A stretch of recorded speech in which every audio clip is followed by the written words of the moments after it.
제3장.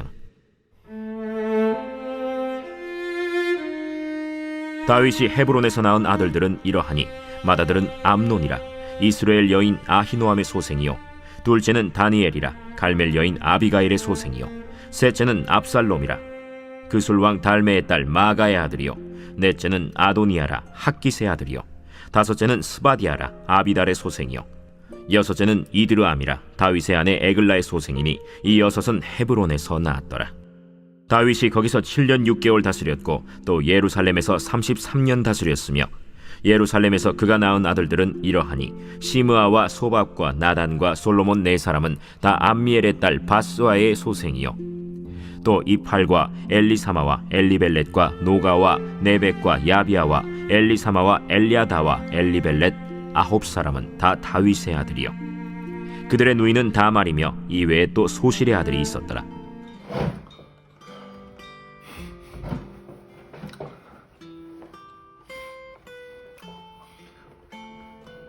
안녕하세요, 큰숙 가족 여러분. 큰숙 매일 말씀의 김예찬 목사입니다.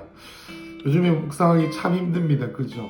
사람들이 어찌나 많은지, 또 하나님께서는 다 기억하시는 것 같기도 하고, 또 그게 그렇게 중요한가 싶기도 하고, 정말 많이 생각이 드는, 집중 안 되고 은혜가 잘 안 느껴지는 묵상인 것 같기도 합니다.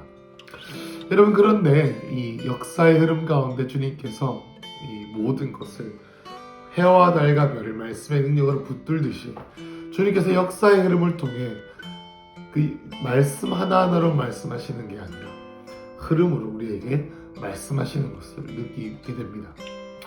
여러분, 어제 말씀드렸던 것을 좀 복습을 하자면, 이 역대기는 다른 말로 그 시절의 말씀들, 그 시절의 기록들이라는 뜻입니다. 무슨 말이냐면, 포로 생활에서 복귀한, 다시 말해서 외국에서 태어나서 부모님으로부터 하나님에서 듣긴 들었지만 막상 예루살렘에 왔더니 자기가 어떻게 살아야 될지도 모르고, 자기가 어디로 가야 될지도 모르고, 자기의 정체성이 모르는 그 이스라엘 백성들이 자신의 뿌리가 누구인지 알려주기 위해서 그 시절의 말씀들을 지금 듣게 하는 의미, 취지로 쓴 것이 바로 이 역대상하, 영어로는 Chronicle, 역사라는 것이죠. 여러분, 이와 같이 이 역사는 너무나도 중요했습니다. 그래서 하나님의 시선의 관점으로 봤을 때에 중요하다는 역사들이 이 2장까지 있었습니다. 뭐였습니까? 아담으로부터 시작해서 이 유다의 자손들이었습니다. 나중에 이 야곱의 아들들 12지파에 대한 얘기가 계속 나올 것이긴 하지만, 그 중에서도 유다 지파의 자손에 집중했던 역대기 작가는 그 다음에 3장에 들어오면서 누구를 집중하냐면 이 다윗의 자손에게 집중하게 됩니다. 1절에서 3절까지는 헤브론에서 낳은 아들들, 그리고 5절에서 9절까지는 예루살렘에서 낳았던 아들들, 그러니까 다윗의 있었던 자리에 따라 낳았던 자손들에 대한 이야기가 나오게 되죠. 그리고 내일 본문에서는 솔로몬의 자손에 대한 얘기가 나오게 됩니다. 여러분, 이스라엘 백성들에게 이 이스라엘, 그리고 예루살렘, 그리고 이 나라 자체는 그들에게 하나님 나라 그 자체였습니다. 다시 말해서 다윗과 그의 자손들은 하나님께서 선택하신 성전의 수호자, 나라의 수호자로 주님께서 부르신 자들이었습니다. 여러분, 역대기에서 좀 놀라운 것이 있는데, 어제도 말씀드렸지만 열왕기 상하에서 봤던 정말 그 민단, 왕들의 죄의 온상들이 낱낱이 그려져 있는 열왕기 상하와는 달리 대조적으로 역대기 상하에서는 비교적 영광스럽고, 비교적 잘했고, 비교적 칭송받을 만한 이야기들이 많이 적혀 있는 것을 보게 됩니다. 그 이유가 뭐냐면, 한 이스라엘 백성들의 마음 가운데 이제 우리가 영광스러운 날을 시작할 건 이미 우리가 죄로 인해서 이 멸망당할 것을 아니까 조금은 영광스럽고 조금은 좋아 보이는 일을 우리가 하면 좋겠다라고 생각했던 것으로 보입니다. 자, 오늘 이 본문은 역대기상 3장 1절부터 9절, 다시 말해서 다윗의 삶이었습니다. 여러분, 하나님께서 주목하시는 삶은 모든 사람이 아니라 다윗과 같은 삶이었다는 것을 우리가 기억해야 될 줄로 믿습니다. 여러분, 다윗이 누구였습니까? 그냥 목동이었죠. 그냥 어떤 사람이었습니다. 그냥 양을 치는 사람이었습니다. 그런데 그가 주님을 사랑했던 한 사람, 주님의 마음을 품었던 사람이었기 때문에 하나님께서 인도하셨다라고 생각합니다. 역대상 3장 1절에서 9절에 나오는 다윗을 주님께서 주목하시고 사람들로 하여금 다윗이라는 사람이 있었지라는 것을 들려주신 이유가 뭘까? 물론 다윗은 중요한 사람입니다. 그죠? 너무나도 큰 왕조를 세우셨죠. 그렇지만 그 깊은 곳에 사람들이 다윗을 추억할 때에 나중에 나오는 역대기 17장에 보면은 이런 얘기가 나옵니다.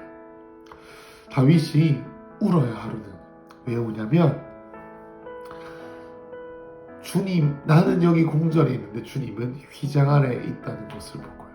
그래서 다윗이 주님을 위해 성전을 건축하고 싶었습니다. 그런데 역대상 17장 12절의 말씀을 한번 같이 읽어보겠습니다. 그는 나를 위하여 집을 건축할 것이요 나는 그의 왕위를 견고하게 하리라. 여러분, 다윗에게는 꿈이 있었습니다. 뭡니까? 주님의 처소를 만들어 드리는 꿈이었습니다. 다윗에게는 소망이 있었습니다. 여러분, 시편 132편에 보면 이렇게 얘기합니다. 다윗이 주님, 내가 먹지도 않고 자지도 않고 침상에 들지도 않고 계속 눈물을 흘리며 내가 구할 것인데 그것은 뭐냐면 당신의 임재가 있는 장소를 내가 발견하기 원합니다 라고 다윗이 고백했습니다. 다윗은 예배자였습니다. 다윗은 주님의 마음을 아는 사람이었습니다. 주님의 마음을 이 땅 가운데 드러내려고 하니 왕이 되었던 것이죠. 여러분, 주님께서 다윗을 주목하시고 그를 통해서 예수 그리스도의 통치를 오게 하신 그 통로로 삼으신 이유, 포로 생활에서 복귀한 그 이스라엘 백성들이 다윗의 얘기를 들으면서 추억하고 회상하는 것은 큰 나라 혹은 영광스러운 과거일 수도 있겠지만 주님의 마음이었습니다. 주님의 처소를 만들어 드리는 것. 그는 나의 집을 건축하고 나는 그의 왕위를 세울 것이다. 여러분, 이러한 갈망이 여러분 가운데 있으시길 축복합니다. 뭡니까? 우리의 삶을 통해 우리를 위해 사는 게 아니라 먼저 그의 나라와 그의 의와 주님과 교제하고 우리의 삶과 우리의 가정과 우리의 마음과 우리의 식장 가운데 주님의 마음이 머무시고 그 마음을 통해서 하나님의 통치가 풀어지는 그러한 삶을 갈망하시지 않겠습니까? 여러분, 오늘 이 시간 이 수많은 족보 가운데 지루하실 수 있지만 그 가운데 족보라는 문맥을 통해 우리에게 말씀하시는 것, 다윗을 주목해라, 다윗의 자손들을 주목하라 라는 주의 음성을 쫓아 우리가 집중할 때에 하나님, 오늘 내 삶을 다윗과 같이 주님을 위해 집을 건축해드리고 있고 나의 가문과 나의 직장과 나의 삶을 세워주시는 그러한 역사가 오늘 여러분과 저의 삶에 있기를 축복합니다. 기도하시겠습니다. 주님, 사랑합니다. 주님, 우리가 원하는 그 어떤 것보다 우리 삶이 원하는 것이 내 마음의 보좌로부터 시작해서 우리의 가정과 우리의 삶이 닿는 모든 지경 가운데 주님의 임재가 흘러가고 주님의 마음에 합한 가치를 살아가는 그 삶의 순간의 순종들이 영향력이 되어 살아갈 수 있도록 주님 인도하여 주십시오. 연약합니다.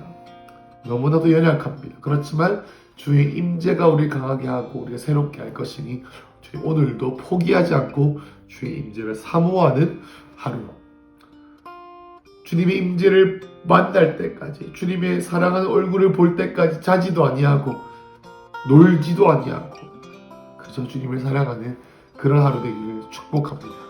예수님 이름으로 기도했습니다.